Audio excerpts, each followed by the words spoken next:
Hello, my name is Leo Casey and I've prepared this briefing for students who are coming on to the postgraduate diploma in educational practice in teaching for further education. So this briefing is for you if you've already applied and been accepted on the postgraduate diploma in educational practice in teaching for further education, or if you're on the waitlist for the same programme. So what we're going to do in this briefing is firstly provide an overview of the course and its module structures. Secondly, we're going to provide an update on the teaching delivery methods that we will use, particularly in light of the COVID-19 context. Thirdly, I would like to outline some special considerations which will relate to the practicum in teaching in further education, and that's an essential module associated with this programme. And finally, some suggestions on finding and finalising your placement arrangements if you have not done so already. So let's begin by taking a look at the overview of the programme. As you can see, as with all college courses, it's divided into 2 semesters. So we have modules that are taught in semester 1, you can see 3 of them there, and modules that are taught in semester 2, 3 more. And across both semesters, you see the practicum in teaching in further education. And that means the practicum can begin in semester 1 and carry on through semester 2. Often it can begin later, as in special cases where students have not yet found a placement. So it's not the case that all students progress through the practicum at the same time. And it's a semester 1 and semester 2, and often is a module that spills over, sometimes across the summer by arrangement, or even into the following academic year. That's by arrangement also. In semester 1, the modules are Strategies of Learning and Teaching, Educational Practice for Diversity and Inclusion, and Technology Enhanced Learning.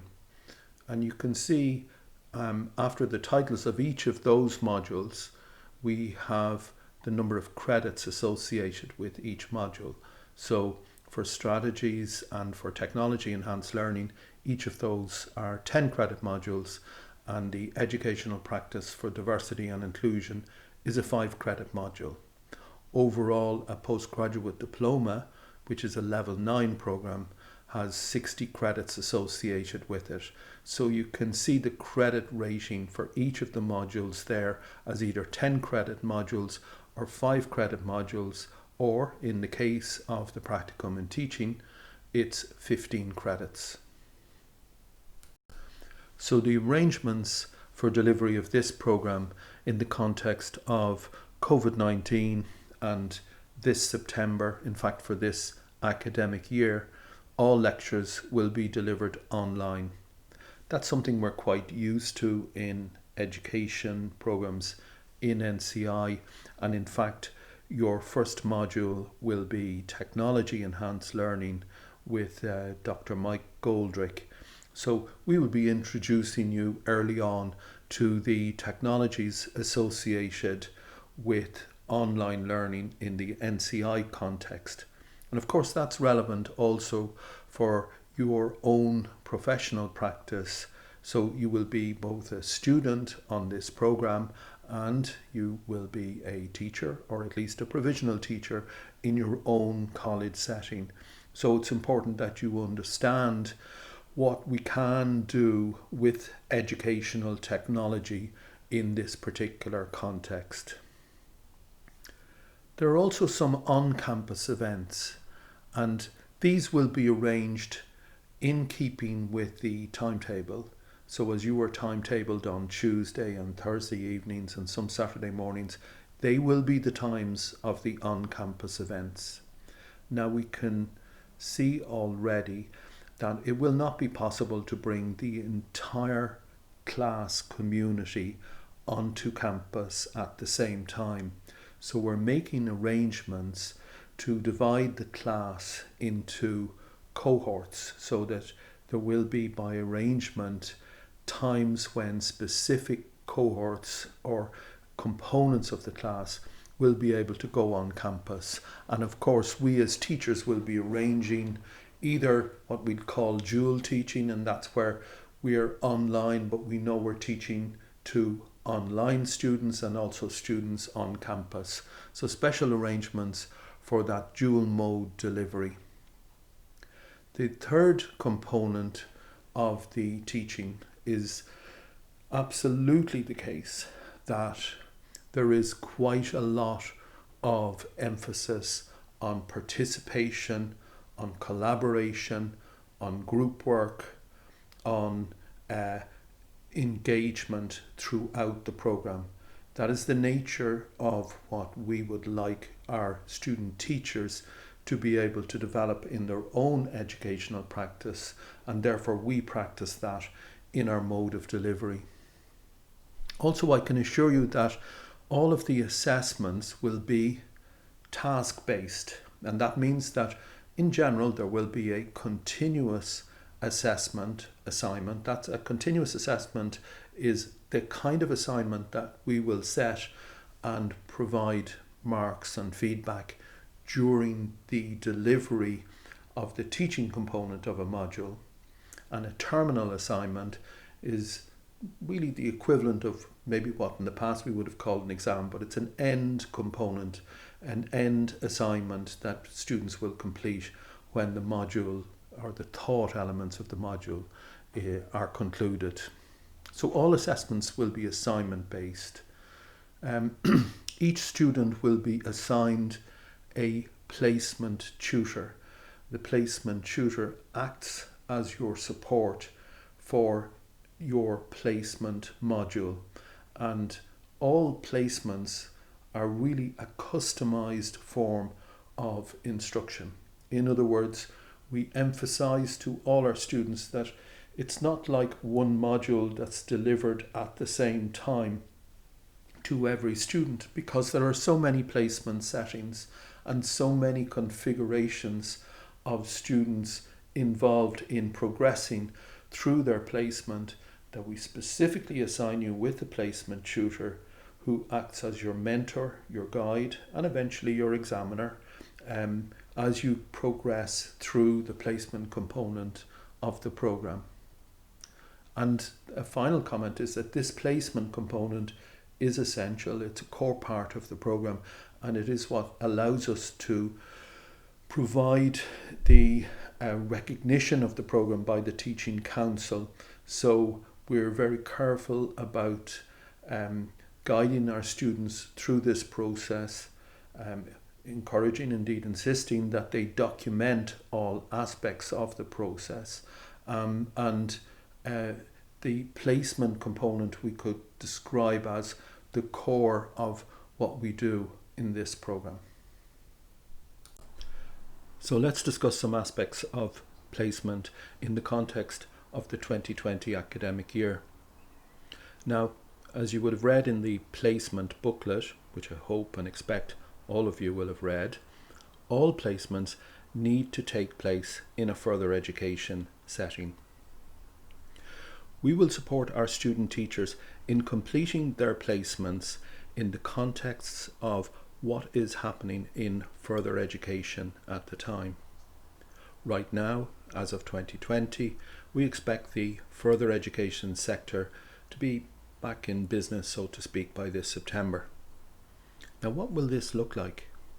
Will it be 100% on-site delivery for all students on all programs, or will it be 100% online delivery? I think it will be a combination of both, a blend of instructional delivery modes. There will be special arrangements and strict protocols in place for people coming onto settings for face-to-face instruction, be it an FE college or a learning centre. Full on-site learning may be possible for some settings and certain programs and classes. However, clearly, there will be many cases where on-site activities will need to be complemented by online activities, or indeed where programs are delivered exclusively online. So what we're expecting our students to be able to do in their teaching practice is to reflect the balance of what's happening within the setting in which they are carrying out their placement.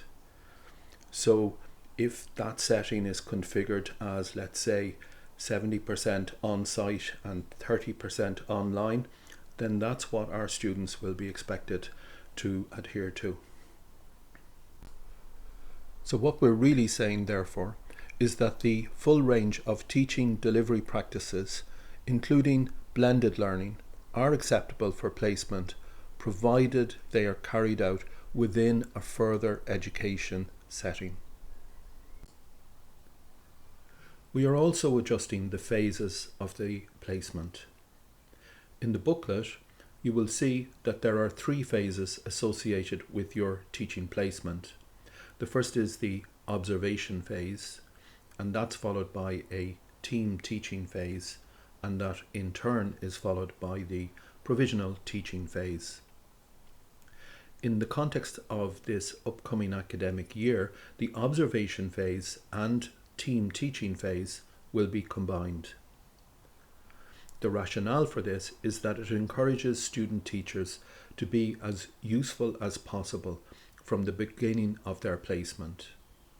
As the name implies, team teaching involves collaboration with other teachers to facilitate learning. As a novice teacher, you will have a lot to learn, and you will need to listen carefully to the guidance provided by the placement setting mentor teachers and your placement tutor. The best way for you to learn is to be as helpful as possible. The current situation means that settings will need to deploy a range of additional supports to help student learning. You can be part of these. The combination of the observation and team teaching phases allows for maximum flexibility to facilitate you to learn the ropes, so to speak, on how FE colleges and centres work. You achieve this by being as helpful as possible in these challenging circumstances. The structure of the programme provides each individual student with a placement tutor. Your placement tutor will guide you through what is and what is not acceptable to count for hours of placement. They will also provide you with advice and approval on when you can proceed to the provisional teaching phase. It's clear that COVID-19 is going to be with us for some time, and it has changed education, including what happens in the further education sector. What's happening now will influence your professional practice, not just in the very short term, but on into the future. We've adjusted the curriculum to take account of this new reality. Firstly, as you might expect, the influence of COVID-19 on teaching and pedagogy is going to be part of the course. We don't see this as something temporary or a mere blip in the normal way of things.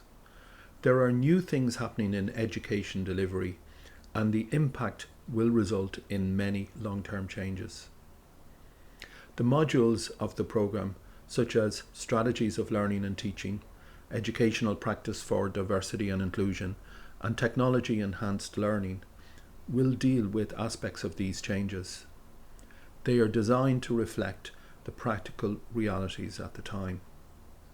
The second adjustment is that we're going to place particular emphasis on the need for student teachers to adhere to local procedures and protocols within the placement setting.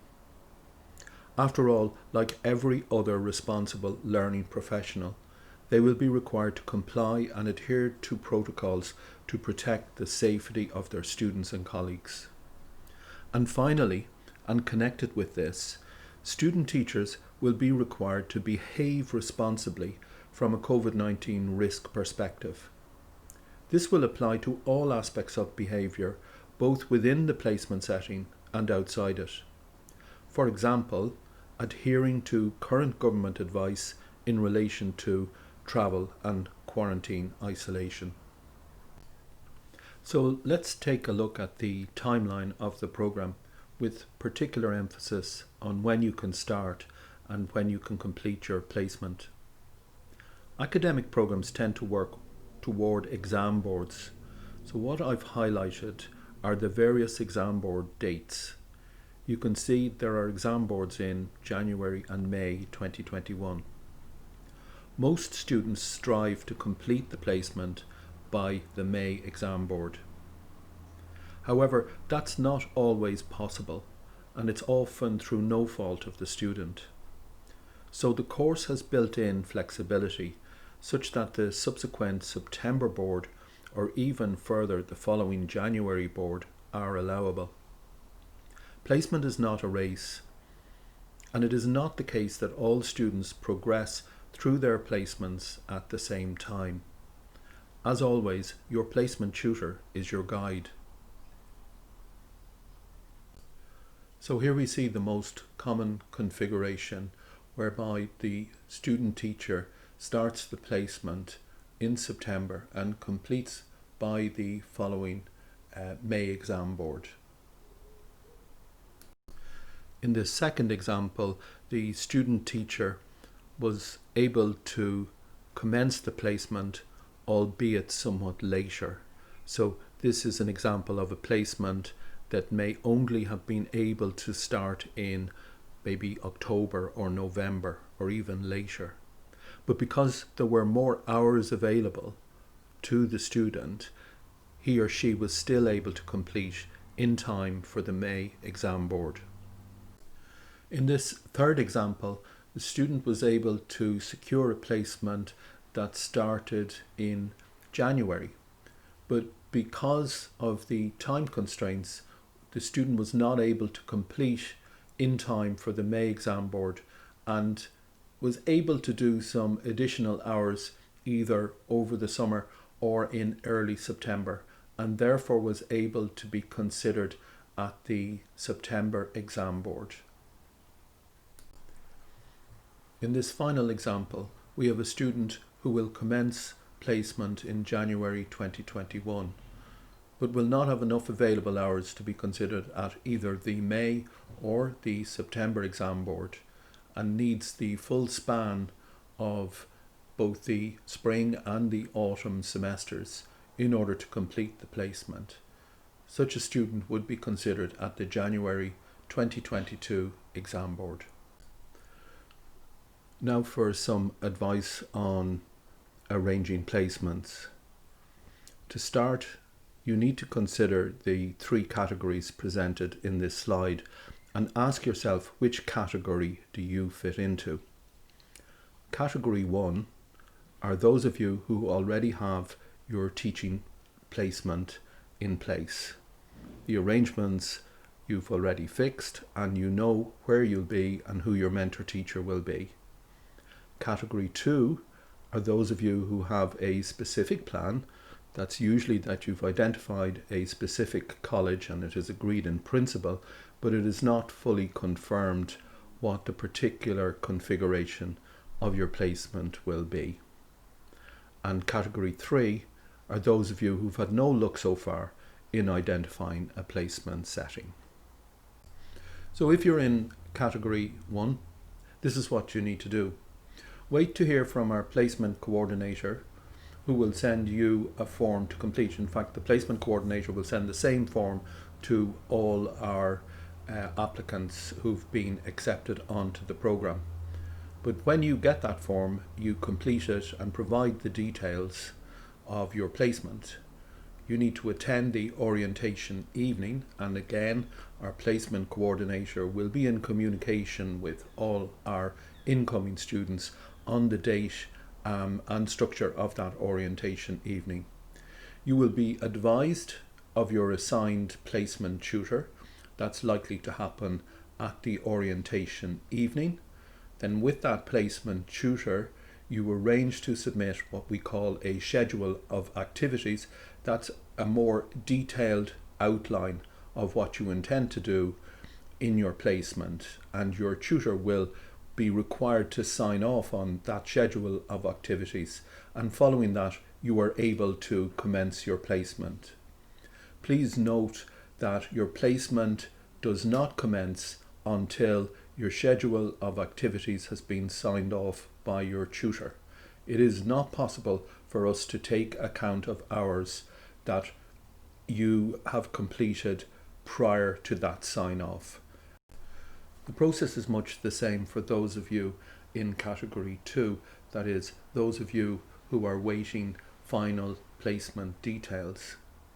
When you receive the form from the placement coordinator, provide as much information as you can about your intended setting, and then attend the orientation evening, and on that evening you will be assigned a placement tutor. And the reason why you will be assigned a placement tutor is that you can already identify at least the institutional setting in which you expect to complete the placement. And then subsequently, when you've been able to obtain agreement from your placement setting on the nature of your placement and when and where it will commence, then you can submit a schedule of activities for approval by your placement tutor. And after sign off on this schedule of activities, you are ready to commence your placement. If you find yourself in category 3, that is, you've had no luck so far in finding a placement and arranging the details, then this is what will happen. First of all, when you receive the form from the placement coordinator, complete it as best you can, detailing your subject area and target settings and institutions. Please specify those that you've already approached or that you intend to approach in relation to arranging a placement. Remember that arranging a suitable placement is your responsibility. In the next few slides, I provide some additional advice on how to achieve this, but in the end, it is your task to find a suitable placement.